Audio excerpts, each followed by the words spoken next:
Hi guys, and welcome to the Cambridge Creatives Q&A with Roger and James Ellis Deakins. I'm Hannah, the president of Cambridge Creatives. And I'm Harriet, Executive Officer of Cambridge Creatives. Thank you so much for supporting Cambridge Creatives. We are a student-run creative collective. We're curating a series of talks with world-renowned professionals in film, TV, and theatre. So please follow our Facebook page to find out more about future events and opportunities. So just before we begin, we have a couple of housekeeping rules.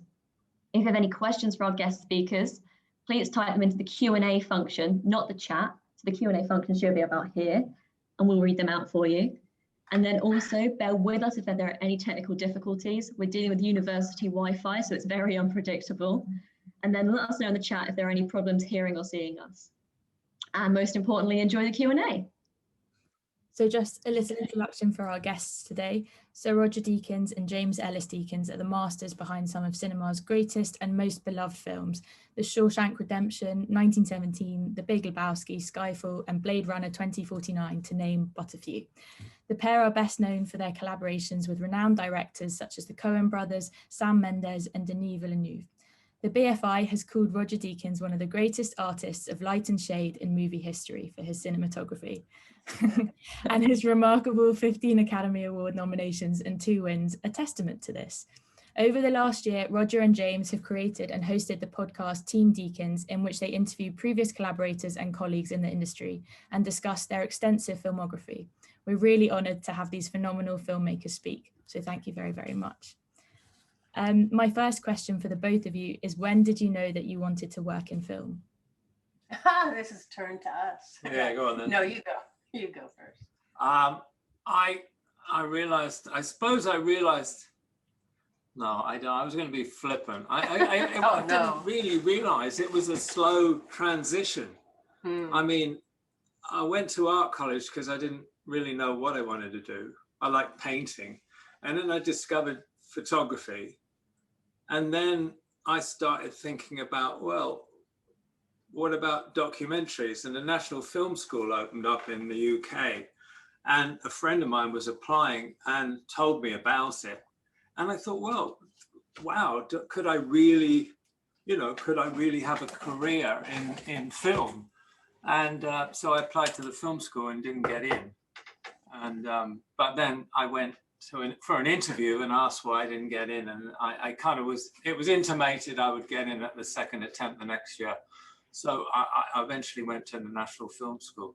So it was a slow process, and it wasn't till I was on a set of a feature film that I suddenly realized, my God, yes, this is now my life, And I think for me, it was not on my sphere at all. But when I was in college, one of the things I did on the side is I did these multimedia shows with a friend of mine who talked me into it. So it was basically slides put together with a soundtrack and telling a story. But one of the ones that we did, we called Lady Beware. And they wanted us to do something about rape on campus, but they didn't want us to say that rape could happen by someone that you know. So we had that challenge, and I realized how visually you could tell something without telling something. So we shot it in campus landmarks and things like that to say, it happens here, it happens here. So I enjoyed doing that so much. I thought, oh, well, I love to tell stories. I should do that. But then when I started working, I actually started in a film lab. So I ended on the technical side, which was fun, but it's more fun now dealing with but creating that's stories. Your way in, that was the thing, really, isn't it? Yeah. I think when you're young, especially when you were young at our age, if you know what I mean. Forever ago. The world wasn't as open as it is now. I don't think you could see the opportunities. My dad was a builder, so I worked on the building sites in the summers, school summers and stuff. And the avenues open to you, the career, advisor at school said, well, you could probably get a job in a bank. It was that kind of perspective on your life. And that was just anathema to me. I just couldn't think about that. And that's why I went to art college and gradually discovered what I really enjoyed doing, And it's a real gift to do something that you love to do, because you run across people that are doing great jobs, but they don't really love it. Yeah. And you realize how lucky you are to be able to do something you Gift love. is finding it too. Yeah, right. Yeah, true. Well, we're very glad that you both found it, needless to say. We are too. Yeah. So there's lots of students watching who want to go into film and would like to follow in your footsteps. What would be your like number one piece of advice to give them? Find yourself. Yeah. I mean, find what things mean to you. You know, don't try to copy somebody else. I couldn't give advice. You know, I went to the film school. I can't imagine how else I could have got into the film industry if it had not been for the film school opening up. But I don't know. What do you think? Well, no, I agree with you. Find your own eye, find your reason that you want to do it. And there are so many ways to be able to do that now, because you have your phone. So create a small movie on your phone and learn from your mistakes. People are afraid to make mistakes, but boy, if you make a mistake, you really learn. So there's no one way of doing it. That's the thing. You can't learn by copying somebody else. You can be inspired by somebody else, like we have, but it's no point trying to copy. You must find your own voice, if you like. It's a bit of a pretentious term, but I mean, I think it sums it up. You know, you must. Definitely. And speaking of this kind of distinct voice of your work, when did the two of you kind of realize that your partnership could both be professional and personal? And James, could you sort of describe for the viewers what your role entails and how unique and sort of integral it is to the process of the production? Well, we met on a film set, and I was a script supervisor, and then we got married rather quickly. Not, I said that. That's wrong, a good way of putting it. Yeah. But we, for a number of years, I tried to continue scripting, but the script isn't chosen by the DP. The script is chosen by the director. So sometimes we would work together, sometimes we wouldn't. And we realized that we kind of wanted to be together and not spend those long times apart. So I stopped scripting and I started doing what I do behind the scenes, which was a lot harder. But I basically, because I know a lot technically anyway, and because I know Roger so well and I know what he's going for on a normal job, yes, I do the digital workflow, which means setting up how we're going to process, how we're going to see it, what we have to deliver, but and also looking at it every day to make sure we've got what we wanted. But I also work with him and we go through the lighting diagrams. If there's some piece of equipment that we need, I just make sure that everybody knows that, and I deal with his guys. And when we're shooting, if there's a camera problem, I determine when we let Roger know, or if we have to, because better not to. Yeah, really, as long as we can, and then solve the problem, because a lot of times we have a technical problem, and I'm the one that will just sit there with the tech guys and go through it and through it and through it. So it's also communicating with the crew and the producers, it's figuring out all the things that we need for the production, you know, whether it's certain pieces of equipment or, you know, access to certain things, when I want to see dailies, and how we liaise with the effects process. I mean, it's strangely that filmmaking has got ever more complicated as it's become digitized, and it's become a much quicker turnover on a lot of occasions. And it's become more complicated actually than when it was just a camera and nobody knew what was happening inside the camera. You shot a bit of film and they leave you alone. But now it's like, you know. Well, and I also think that visual effects is more and more involved in productions, and it's really important for me to keep in touch with them, because a lot of times they want to do something a certain way, but it's not the way that Roger wants to shoot it necessarily. So I can sit down with them and say, why is that? What is it you're trying to achieve? And then work that problem out with them and find a compromise that works for both sides. So you don't have a situation where the DP snippy with the visual effects and visual effects snippy with it. Oh yeah. You know, I mean, we're really very much in sync, you know, like when we cook, you know. I mean, it is, you know, I mean, it's a lifestyle choice as well. Yeah. We, you know, we like being together, you know. I mean, we're kind of, maybe we're old-fashioned. No, it works. I mean, I understand why it doesn't work for some people. They like to go on to their own things and then come back and talk about it. I get that. Some days I really get that. But yeah, really. You deal with this one. No, it's just nice to experience life together, I think. Especially since filmmaking is such a life experience. You're so isolated with the same group of people. So it's really good when both of you know those people as well. Yeah, the crews we work with, I mean, they're kind of like so family for us, you know. We don't have kids, we have crews. Wow, you've never said that before. No, I just thought of that. It's kind of funny, isn't it? Yeah, that is funny. They're a bit old. I'm not us, sure yeah, the crew's going to think that. Oh, really? You know what I mean? I mean, working on a film is rather like being part of a family. It really is, when it works well. Yeah. Well, even when it doesn't work well, then it's really, it's like my family. Hey, right? We should move on. Right. Sorry. Okay, moving on. So in your podcast, Team Deakins, which if you haven't listened to already, audience, you should definitely listen to. James, you mentioned that you, at the beginning of your collaboration with Roger, like were ignored in board meetings. So how do you think like the industry has changed in like both its appreciation like of your really important role, and then also like in the like treatment of women in positions of authority as well? Yeah, I think the individual also has to learn how to handle it, and so I've learned over the years. One of my methods is just to learn everything technically, because then I know more than they do, and to be able to be right about that, but also knowing when to stand up for yourself and when to let it go. That's a big thing, and it's really hard. But yes, there are more women, because in the beginning, the script supervisor oftentimes was the only woman on set, and it was strange. Now there's a lot more women, and so I think it's easier.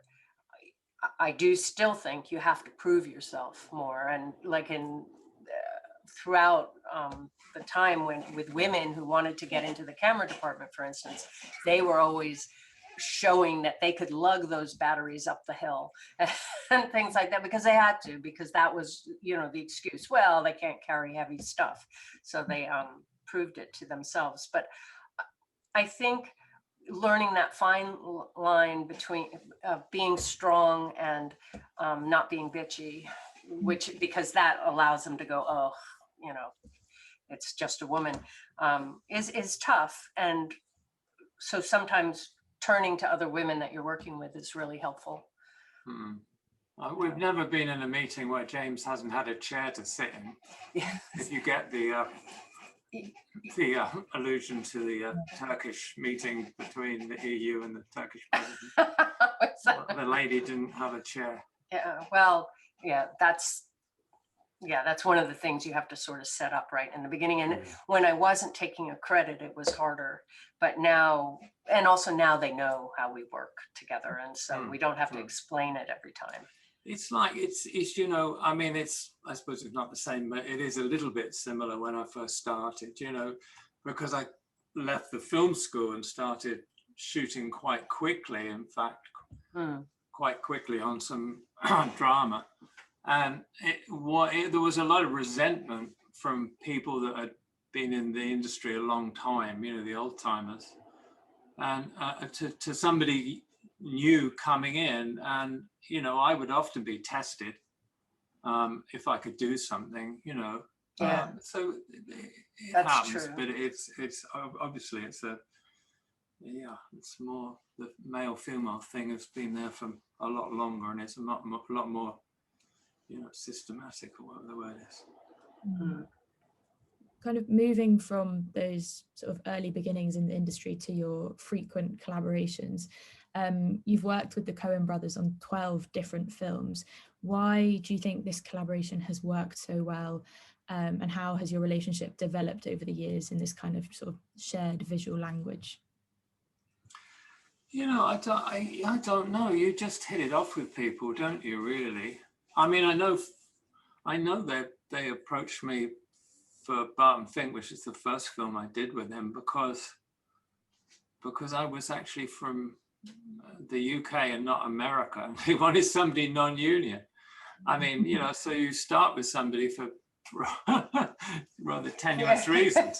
But we just got on, actually, from our first meeting. We just got on. We kind of similar sense of humor, and they're so non-fussy. You know, they're very matter of fact. They care very much about what they're doing, so they do the prep and all of that. But they also the trappings of Hollywood is just not for them. Yeah. So, you know, and they wanted somebody that would light and operate, because they like working with a small, intimate crew. Yeah. So, you know, things just, it was funny, a funny story. They did, when they were asking other directors about me, they called up one director who said, he likes to operate himself.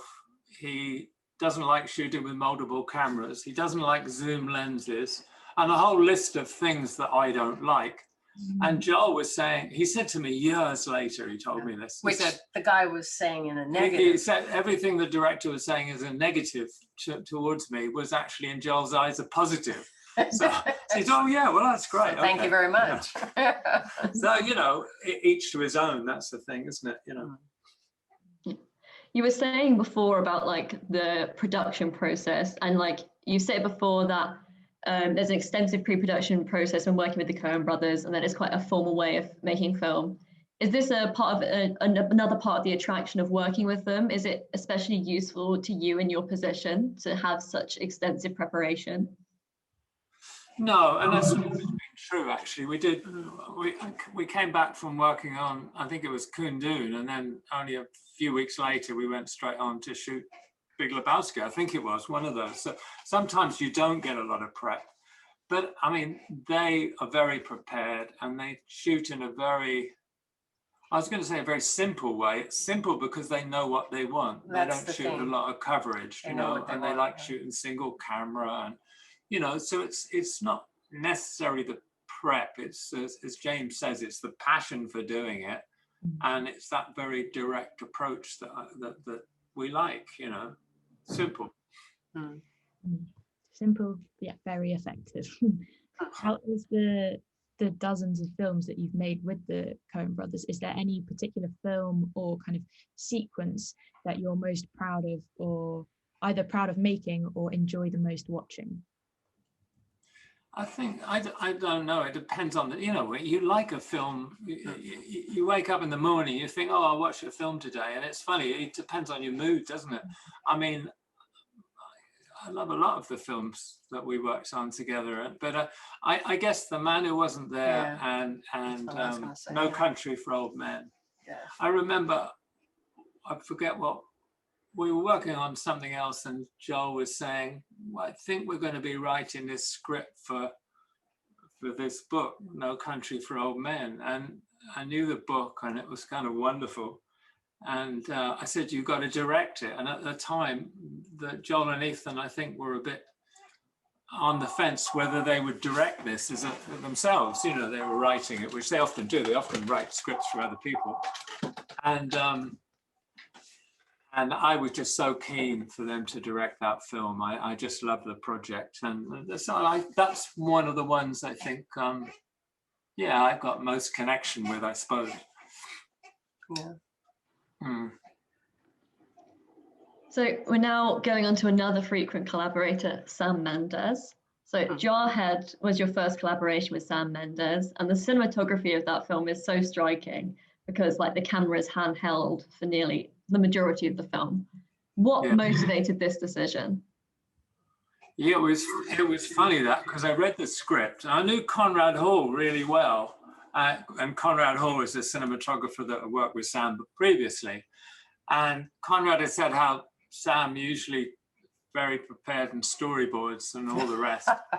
And so I went into a meeting with Sam, and he said, we'd like to do this film and everything. Yeah, great. So we started talking about it. He said, Well, I don't want to rehearse. I don't want to do storyboards. I want to shoot it. I think we'll shoot it handheld.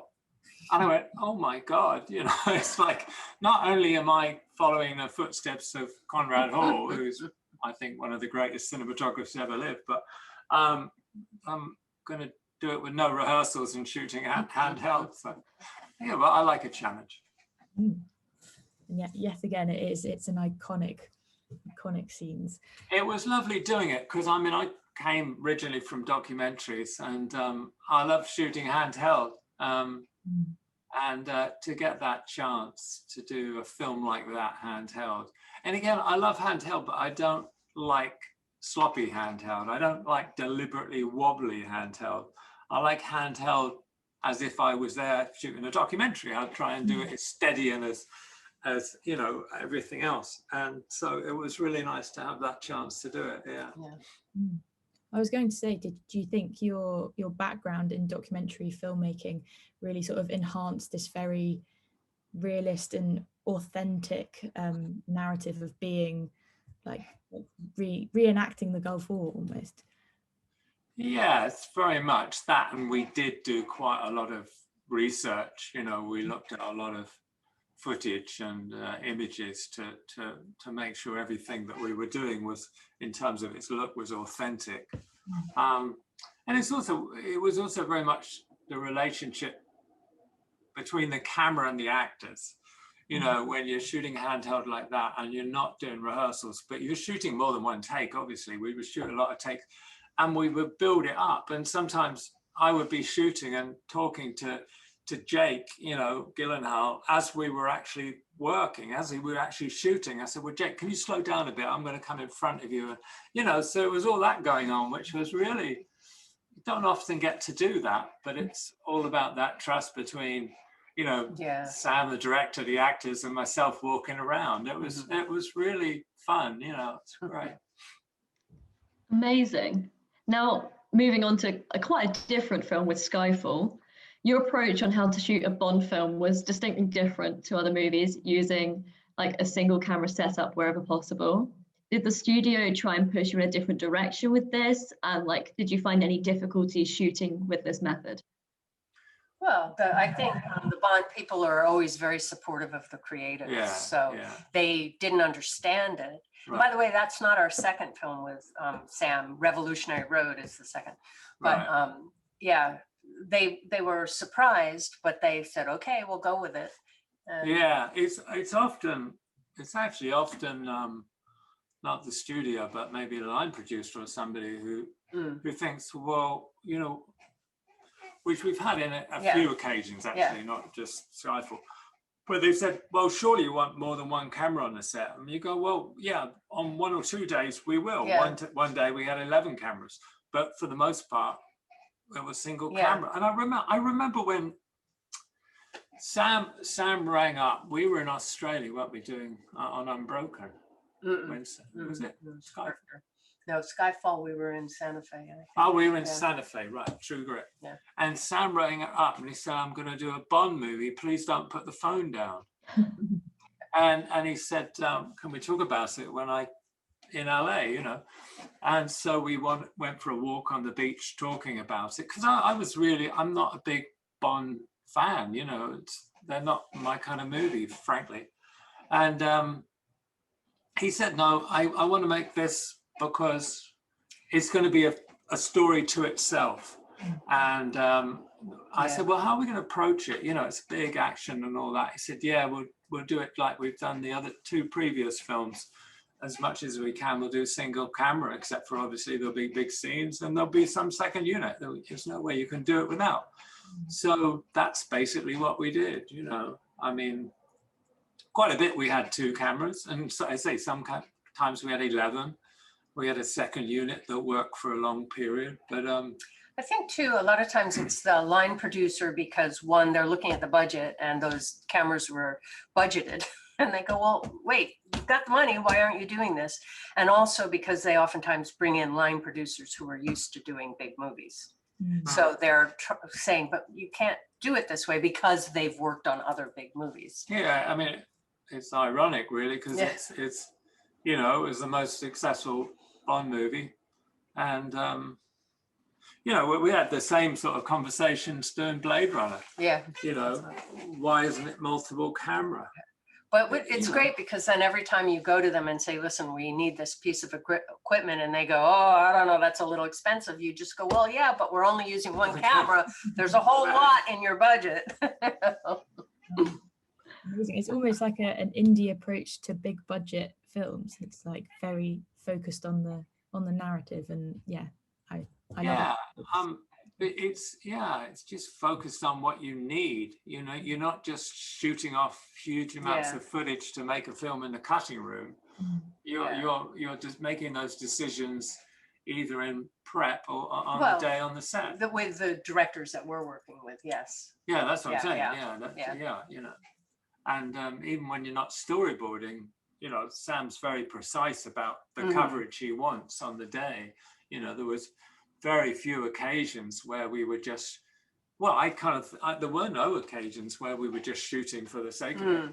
Even the second unit work, which was basically the opening of Skyfall in mainly in Turkey, we had done a previs, we had an animatic of it. I mean, we'd done it for every cut, every timing, had all the lenses marked out. And in fact, at the end of the whole schedule, we stayed in Turkey to shoot a lot of that ourselves. The A unit stayed to do it with Daniel because we wanted to integrate, you know, Daniel into the what was the second unit stuff, you know. Yeah, that sounds incredibly precise. I was wondering how that sort of translates into what is one of my favorite scenes, the sort of Shanghai sequence with the almost like screensaver behind. It is so visually stunning. I was wondering what the idea was behind it and how you were able to execute it, and also have basically like a fight scene going on in the foreground. I wish Sam was here because we could have a laugh about that. because that they had scouted Singapore. They had scouted a number of cities to do locations, and they scouted Shanghai for this. And they said they had a few options of how to shoot it in Shanghai on location. And so I went by myself, and I remember standing in one of these buildings where they thought maybe they could strip out this office and shoot this scene. And I'm just like agog. So when I got back to Pinewood, I started talking to Dennis Gassner, the designer, and to the line producer as well, and said, I'm not sure about this. I said, what about doing it on stage? And they went, what, really? And what happened was interesting because in a way, as luck would have it, we never went to Shanghai because a storm came in and blew away a standing set in a studio there that we were going to use for the casino. So when that went, they said, well, there's not much point going to Shanghai if we don't have that standing set. So I said, yes, great. Then let's do this one big scene in the tower block. Let's do it on the 007 stage. And so we mocked it up. Dennis Gassner did a little model on a tabletop, like 8 by 8 square feet. And they put in little computer screens to mimic where we would have these big, you know, LED advertising hoardings outside the windows. And it was all scaled. And then we started working with the actual office space. And we said, well, what if it's all glass? Then all that's going to reflect here, and it'll be completely chaos. It won't matter. You can see us, the camera, because it'd be so chaotic, you won't see us. And so we worked like that. And as a screensaver, somebody, and I don't know who, had put these jellyfish on this screen, and they were going like that. So after working this out and designing this whole thing in perfection, laying it out on the 007 stage, somebody said, one of the art directors said, yeah, but what are we going to put on the screens? And Sam and I looked at each other and said, jellyfish. And it was just perfect. How can you better that? This sort of straight. And I think it was Dennis Gassner's designer said, yeah, but what's it advertising? And we looked and said, who the hell cares Yeah, what it's really. advertised? It's just a grey image. So that's somehow some things happened by chance. That was really funny. Incredible. Never anticipated a story like that behind it. So, moving from Sam Mendes to another phenomenal director, and I will apologize if I pronounce the name badly. So Denis Villeneuve. No? Okay, I'm very proud of that. I read recently that for your first film with Villeneuve Prisoners, you shot 2 different endings. Did you have a preference for which one went into the final cut? Oh yeah, we did. I mean, very much. We'd done that was the first time we worked with Denis, and we had a lot of prep, and we talked through the script and in terms of visualizing and all the rest, and we talked through that end, and we very much wanted to end on Jake just listening and hearing this sound. And we don't know what he does. Yeah, and the studio was saying, well, yeah, but will the audience know that you know, that he's going to save or do we want them to think that he did save? Right. This way left it open. Right, but it was like, so we shot this other scene. And the studio was great because the studio said, okay, shoot it 2 ways, the original way and the way that you want to do it. And what we'll do is we'll cut it in both of those. And when we do the previews, whoever previews more, we'll use that ending. And sure enough, our ending ended up previewing a little bit better, but they stood by their word, and they put it in. It's more, the ending as it is more enigmatic, and I think better for it. Moving swiftly on to another project, because we've just got so many to cover. Moving on to Sicario, the extended tunnel sequence is a brilliant use of mixture of night vision and thermal vision. How did you kind of utilize this? Was it kind of part of the camera or part of sort of visual effects? And whose idea was it to sort of be there in the moment with it? It's funny because when they come down to the tunnel, they all had prop night effect goggles on, which of course they couldn't see anything, but we couldn't have a lot of light because we were shooting with a camera that didn't need a lot of light. So those actors were basically acting in the dark. Yeah, it's kind of funny. They did well. Yeah, the idea, the whole idea of the scene was about the darkness. So the idea of shooting it like you would normally on a night scene in a film, like, okay, you put up some big fake moonlight. I said to Denny, I'm really struggling over this because it doesn't make sense that the audience can see more than the characters are supposed to see. So he said, well, you know, they're going to be wearing night vision goggles and that. I said, well, yeah, can we play it all through those systems? Why don't we play it all like somebody's POV?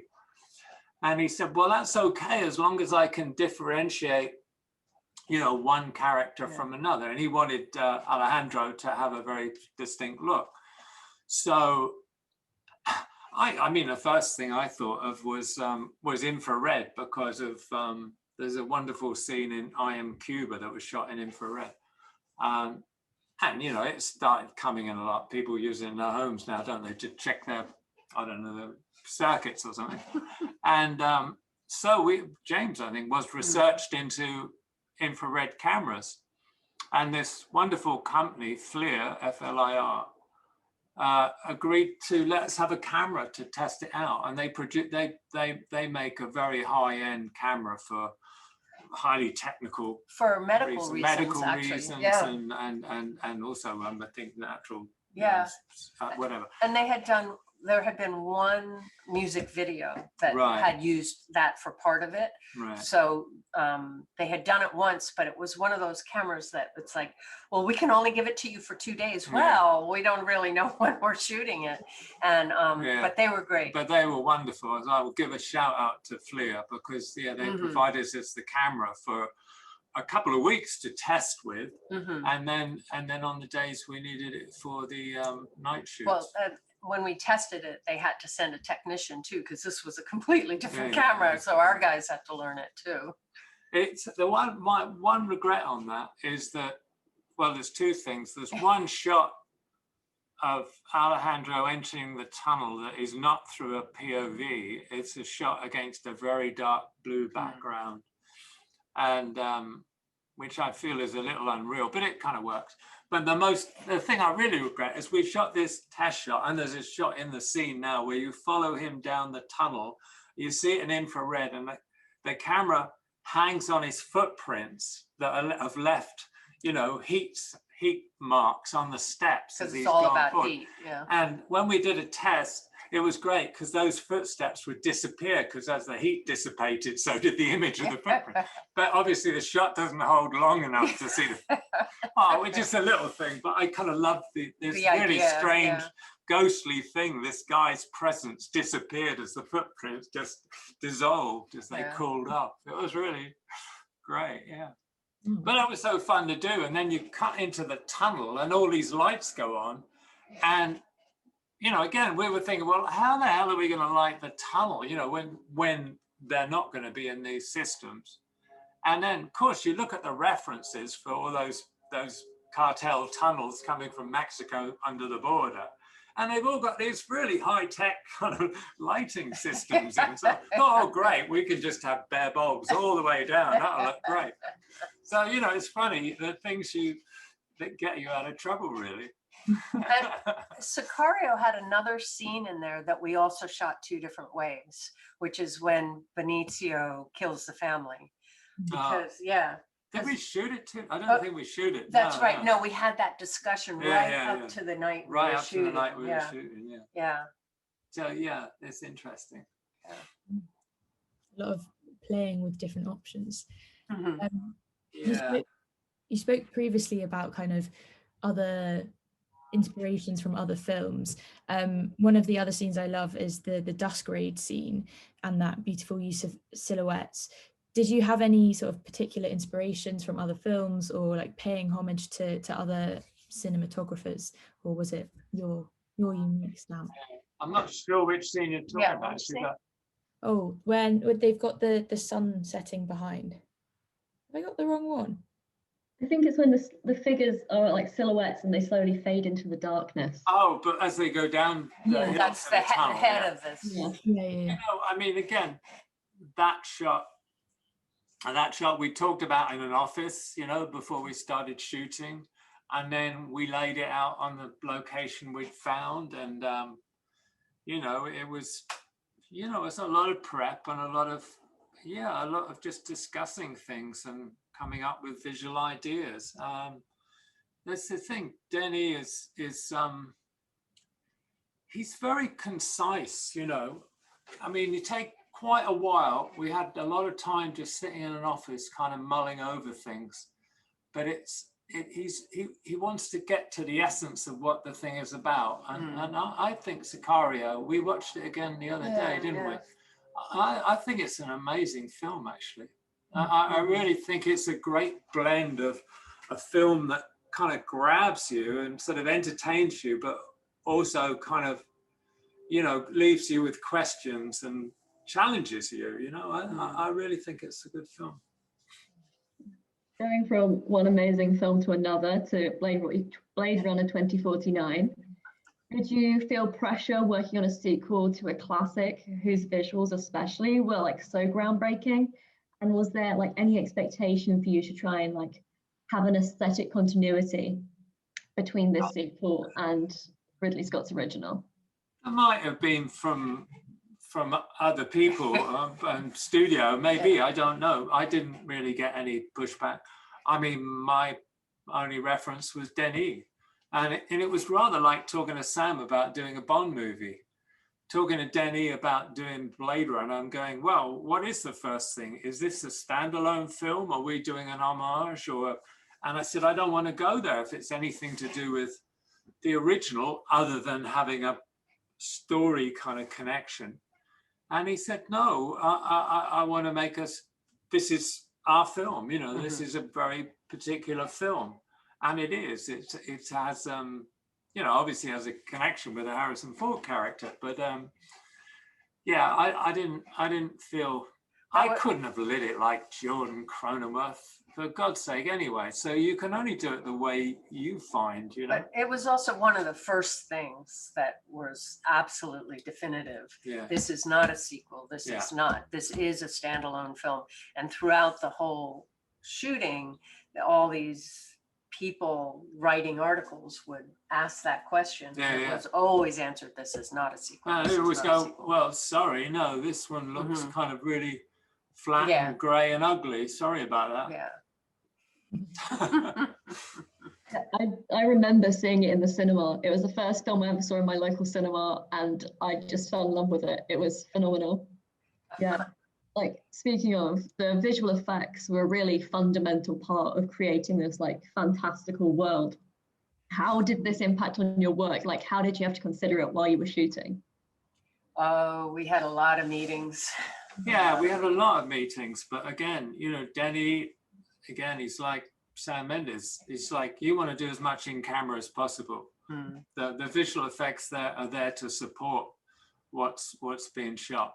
Now, obviously, there are shots in Blade Runner that are completely CG, or they have photographed elements that are put in as a CG environment. But for the most part, there's always a plate. There's always a shot that was made in Iceland or Mexico City or somewhere. You know, all the black landscape was shot in Iceland. All the cityscapes in that gray opening were shot in Mexico City. And Dylan Goss, the helicopter cinematographer, he was doing all the aerials. He would be ringing us up or sending us a kind of little file of an image he got. And there would be a lovely shot of Mexico City, but the sun was out, and Denny and I would go, nope. You got to stay again, try again. And then Dylan would say, I might get a shot in the morning, but it's going to be really cloudy and pouring with rain. It's going to look like shit. And we said, yes, get up there. If you can get up there. Yeah. And he would come back saying, I got this shot. It was so dark. And we go, and we looked at what he got, and it was wonderful. So we were very lucky with those. There's the sort of people that really help create and well, and sometimes look. Sometimes visual effects will indicate, oh, well, we can fix the weather afterwards, but that's something that never really works. So that's something we always really push for. Well, 1917, that was all about the weather. Yeah. A lot of the time on Blade Runner, I remember Denny and I were pushing back effects because we were involved right up to the final timing. You know, we were looking at effect shots and we were seeing them here in LA on a remote system with London. And we were saying, but you've put in, you know, there's this trash mazer sequence. And they said, well, yeah, that shot, you put in a sun and you put in some backlight on a model that we'd shot, and it looks lovely. So it's not usable. It's not right because it looks lovely. You know, it's very hard to push back when somebody's done wonderful work, but it's not what you want, you know. So Denny and I were very, very conscious of not allowing that sort of thing to creep in, so that there remained a sort of singular vision, which a lot of people might not have liked, but it was what Denny wanted, which was this sort of grey, lowering, kind of very claustrophobic world, you know. And also when you have a lot of visual effects in a film, even if it's just touching up backgrounds and everything, you are passing it through a lot of different people, especially that was the thing. Yeah, when you have a deadline. So those people are putting their own opinion sometimes on it because they weren't there on the set. They're doing the best that they can. But that's why you really have to watch it at the end and go, no. This is too sunny. No. Absolutely. This is too yellow. I've got to make a point. I'm not being critical of the people that were doing the work. Not at all. Yeah, no, they did great work. As James says, it's like we work on animation sometimes, and you have different people doing different sequences, and the work's wonderful. I'm not criticizing the work, but it's got to fit together. Yeah. I mean, that's my job as a cinematographer is to make a film feel, every image in a film to feel in the same world. So you have to carry that philosophy through to working with effects work, you know, that goes on in the background. It can't stand outside the rest of the visual kind of tone of the film, you know. Yeah, definitely. I heard a story about how you, was it color graded Oh Brother, Where Art Thou? And Probably, yeah. and changed all of it so it had this like sort of sepia tint. Yeah, you know, it wasn't really a sepia tint. I mean, the problem with that was when it was done. When it was shot. Yeah. When the guys were when we were talking about the film, it didn't have a schedule. It was like, oh, well, maybe we'll shoot it in, I don't know, Arizona or somewhere. We'll shoot it somewhere dry and dusty, and you know, they wanted this kind of like old-fashioned faded postcard look, you know. They didn't want sepia, they wanted something faded and dusty. But then then it comes, okay, there's a tax break in Mississippi and the actors are available in July, August, so we're in Mississippi in the middle of summer. And I said, well, it's green, Joel, you know, really it's green, really green, you know, there's moss hanging from everything, it's green. Oh, what are we going to do?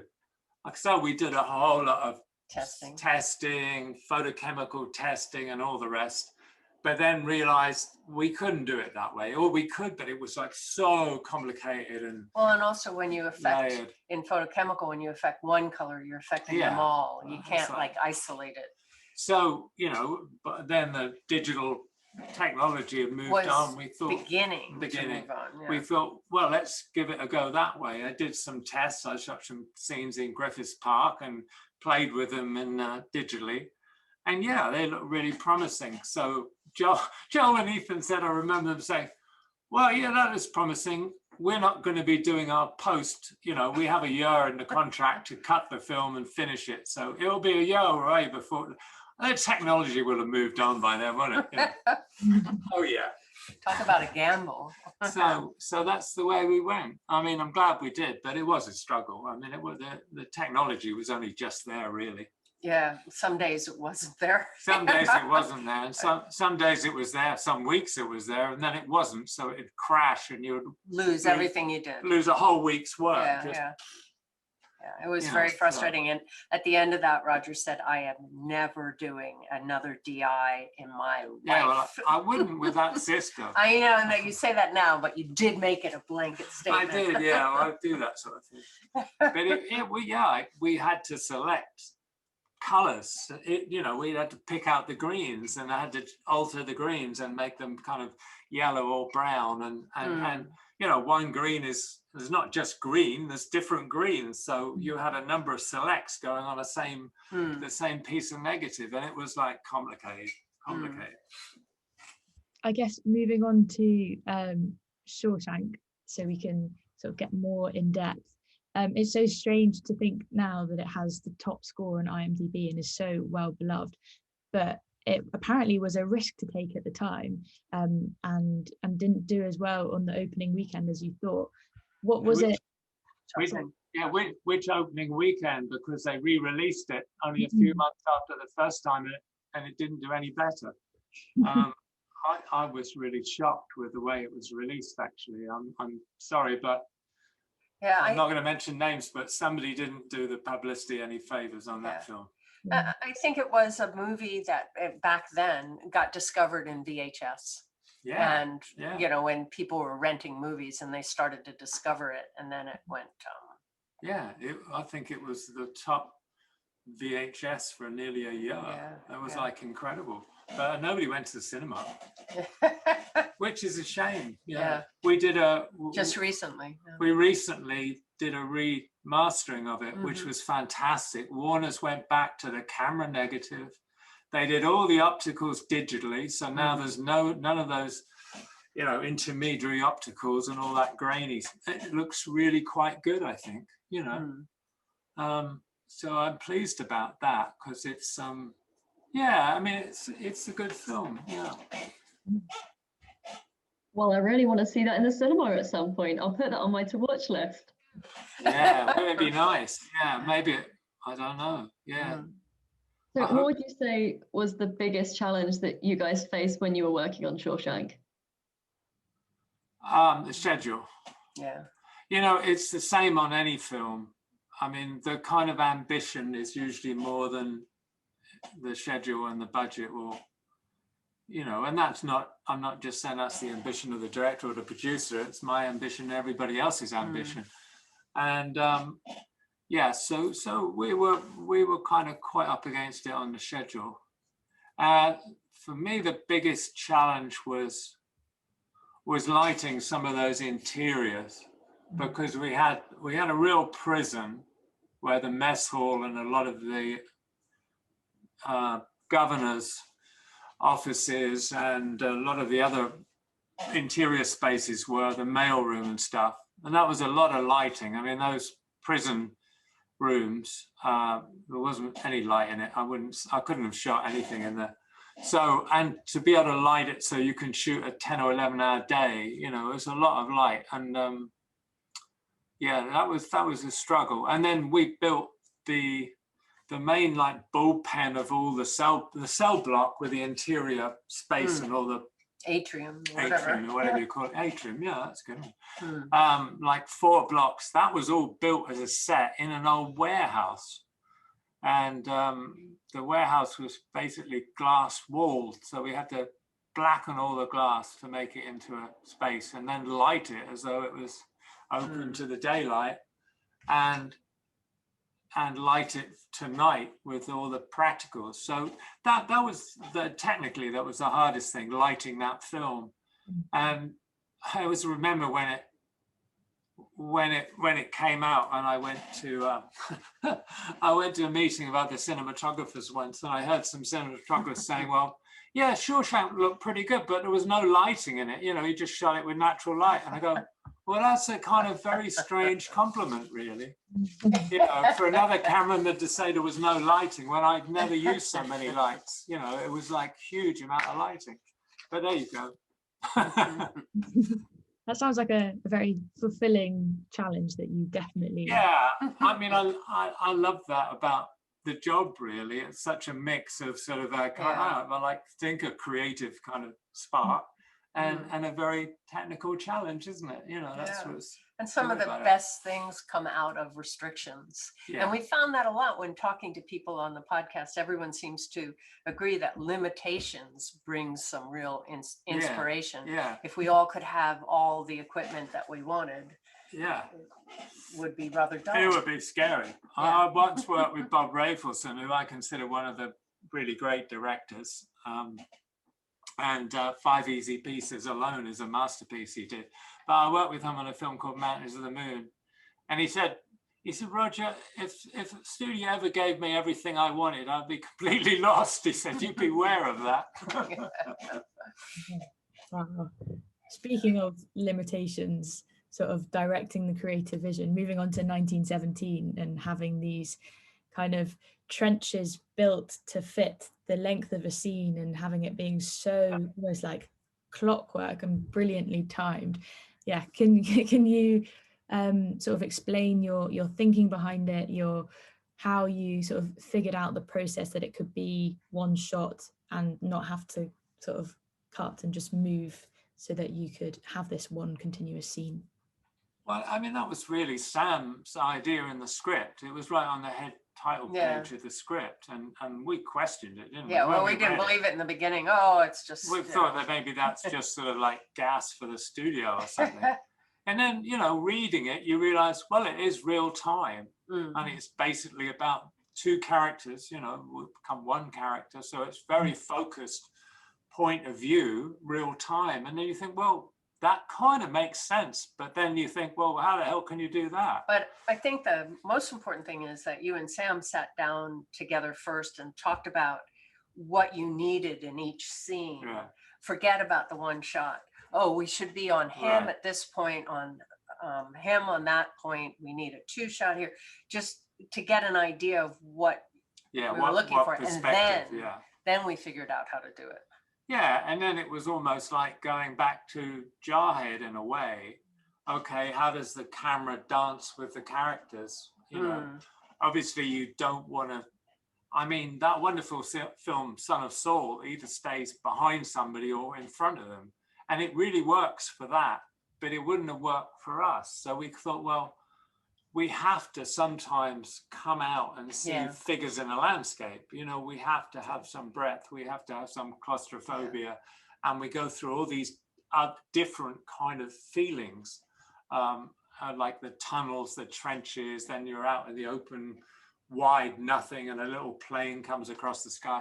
So you have a lot of different sensations. So yeah, it was quite a long process of just storyboarding, before even doing storyboards, just drawing ideas and then developing them as single shots, and you know, then at the same time trying to overcome the technical challenge and finding locations that not only matched for what Sam wanted in the scene, but that could fit together in a way that made sense. So you know, it was a lot of work and a lot of prep, and then we spent a lot of time with George and Dean rehearsing. Like you were saying, we had to rehearse the scenes in the trench before we dug the trench. So we went into a muddy field in the pouring rain in February, and we rehearsed those scenes. And I shot them with a little point and shoot camera. And we looked at that and thought, does that work? Have we got enough time here? Can the camera come down and around at that point? If we do that, we have to put a setback in the trench. Okay, well, let's have a bit of the trench blown out as though a shell's blown up there. So the camera then can hook around and start following the characters, but it looks an organic part of the set. So all that had to be worked out. And then we had to work out how do we get from one location to another? Yeah. Where does this shot end and the next one begin? And how does that fit, you know, smoothly?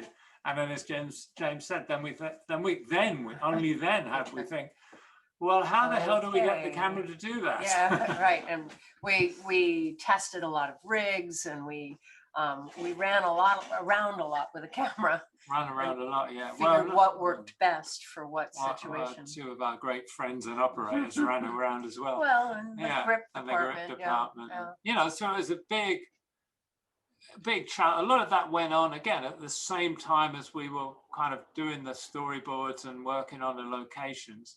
At the same time we were testing and practicing. We had a camera car with a jib arm on it, and we had a rig that the grips would handle the camera.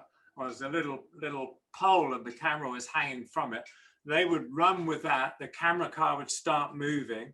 They would clip it onto the crane. Then the crane would move out, and the camera car would run off, and all the while following the actor and hooking around it. So we tested all those sort of techniques, you know, at the same time. Yeah, it also was an amazing film in that the collaboration was so amazing, because we shot in the beginning of April, but in October and November we were having meetings, and the hair department was there, and the costume department, and props, and you normally don't see them until right before. So they had a say, because everything had to work. We couldn't like get on the day and go, oh, okay, well, let's just cut to a close-up now. Everything had to work in one. So to have those people there and get their viewpoints in before we committed was great. Yeah, I mean, also, like James said, also they couldn't be there when we were shooting. The only people that could be there would be the grips or whoever was carrying the camera at the time. And, you know, we would be in a truck. I'd be operating, you know, maybe half a mile away from the actual set. So none of the backup people could be there. It was only the crew that were actually working with the camera or recording sound, you know. Wow. So going from like this most amazing project to your future projects, do you have anything in the pipeline that you could possibly tell us about? We can't really talk about it. I mean, Sam's going to do a film that hopefully we'll shoot early next year, which for us might be good timing, because you know, we've been a bit cautious.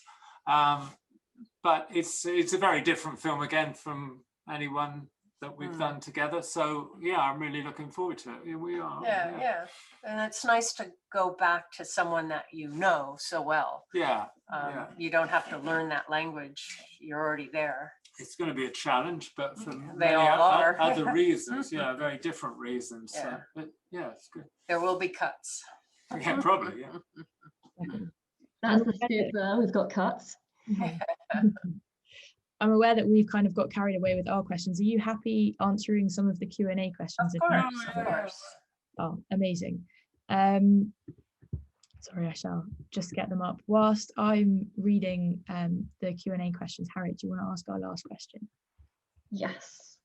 So, do you have any TV or film recommendations for us and everybody watching to fill our time while lockdown eases here? Films to watch. Yeah. We've got plenty of films from a long time ago.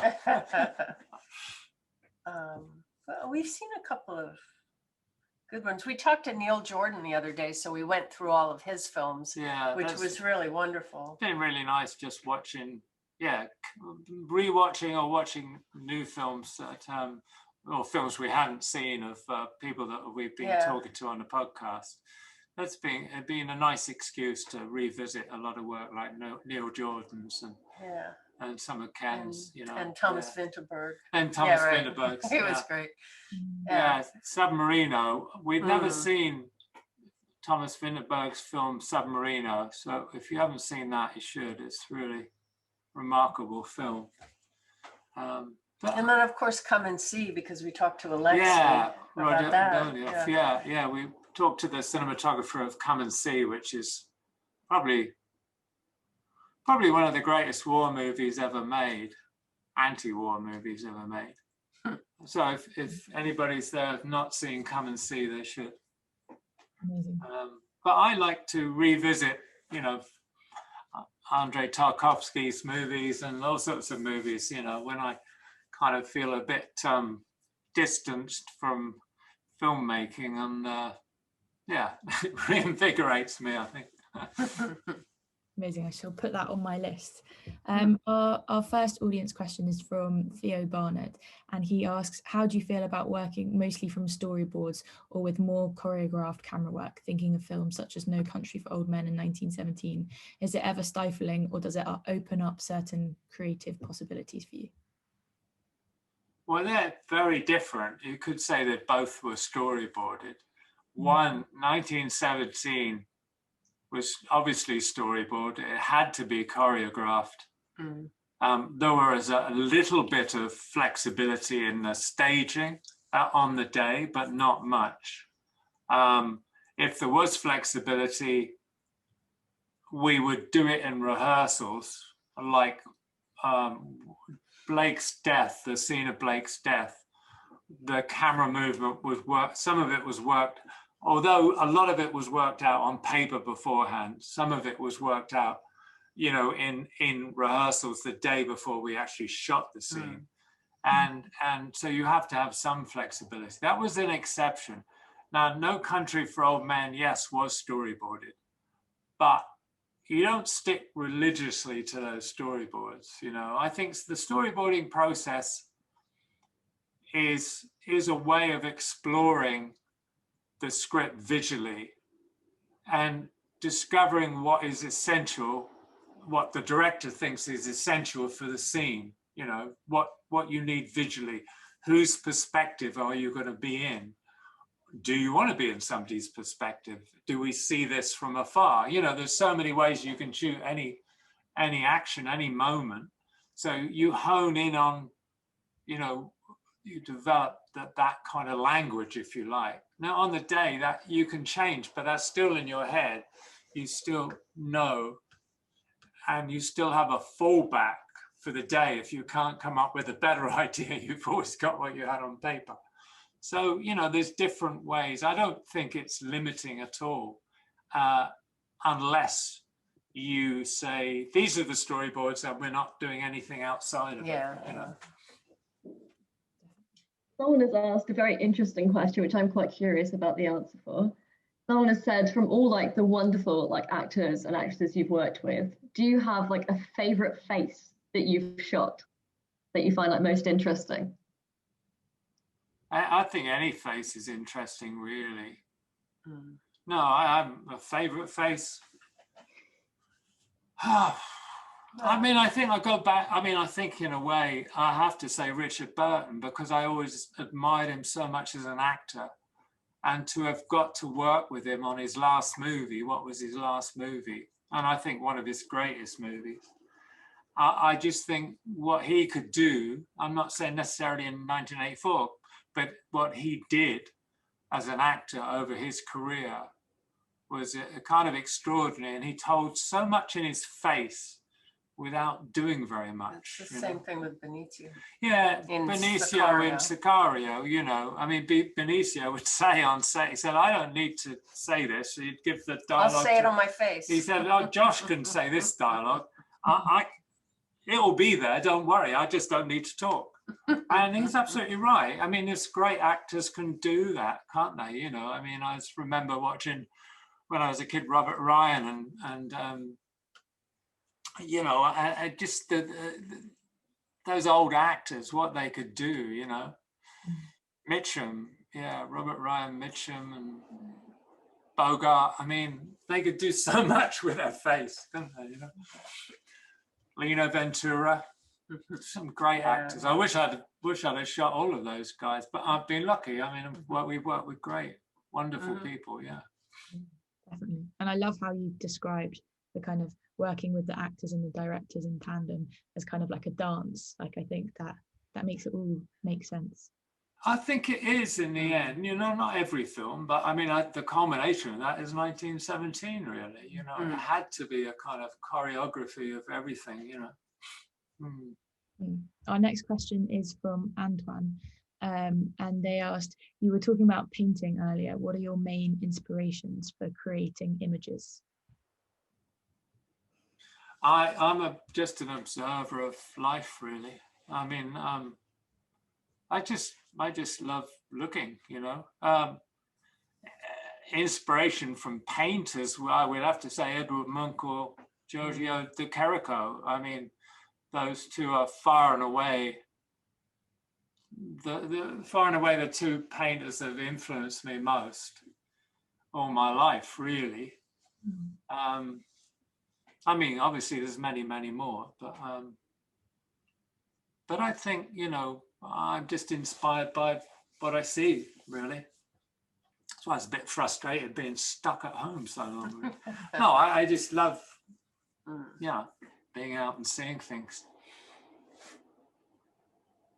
Amazing. And then we've talked a lot about your film career, but one thing we haven't really touched on is the fact you've done some incredible music videos. And someone's asked what it was like to do the Sexual Healing video with Marvin Gaye, which is obviously just a piece of history. It's phenomenal. Yeah, I was very lucky. I did some wild ones, but they were wild times. They were really great, you know. I remember working on a Genesis video and being on like hour 26 of the shoot. And a producer turned up with a suitcase. He said, we need to work for another 24 hours or something. And he opened the suitcase and paid us cash. So, I mean, they were wild times. They were good. Sexual Healing was funny because, well, it wasn't really funny. I didn't really want to go to America. And I said, there was with a director I worked with a bit, and it was meant to be shot in London. But Marvin Gaye's, one of his family members was ill or something. So he wanted to shoot it in LA. And that was the first time I came to America. Great Satan it was to me in those days. I didn't want to go near America. Now I live here. It was great. We shot in the, where was it? Up on Sunset. And I went out with my camera assistant that night and I lost him. and I spent the night, you know, like late at night, wandering around, retracing the steps of the bars we'd been in as best I could remember. and I found him laid out, but under a table. Who was it? John Entwistle was one of them at the table. There was this whole band of rock stars or something. My assistant had been drinking with them all night. He was under the table. We had to work the next day. Yeah, it was fun. But the video was good, wasn't it? It was fun. Oh my gosh, what an iconic story. There's plenty more there, right? Actually, that one, yeah. It was funny. I mean, you know, that was the thing about doing those. It was kind of, they were good experiences. Definitely. I think we'll probably do 2 more questions. Is that okay with you? Yeah. Amazing. Another anonymous attendee has asked, Mike Figgis once described your work as being like the best drummer in the business, holding the ensemble together but never noticed for itself. Do you like being recognized for individual shots? No, I don't. Mike's been very nice. Mike's always got a great turn of phrase, isn't he? No, I mean, you know, I'm actually quite a shy person. I don't like being recognized for a shot or for a film. I just kind of love what I do, and I just rather stay in the background. It's fine, you know.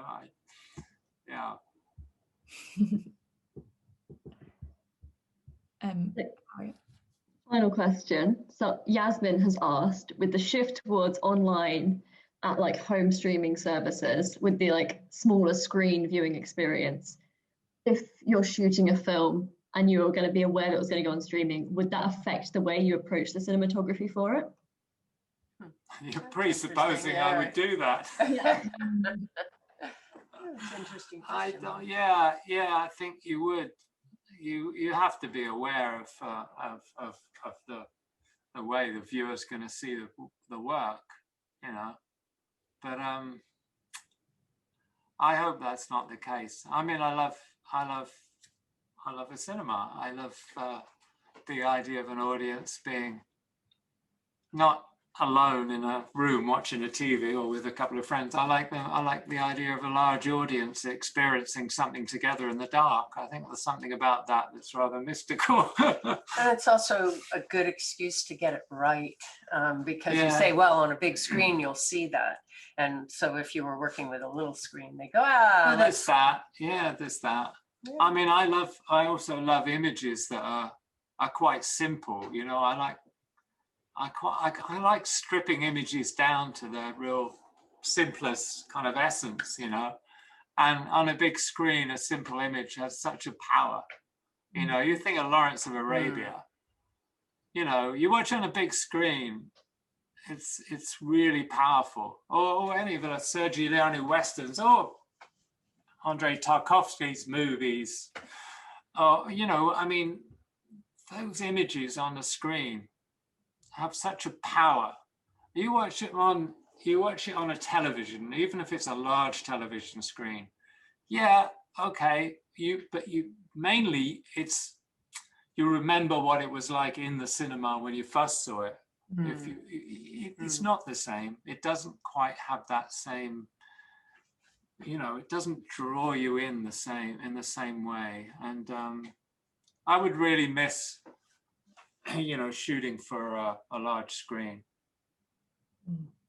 Definitely.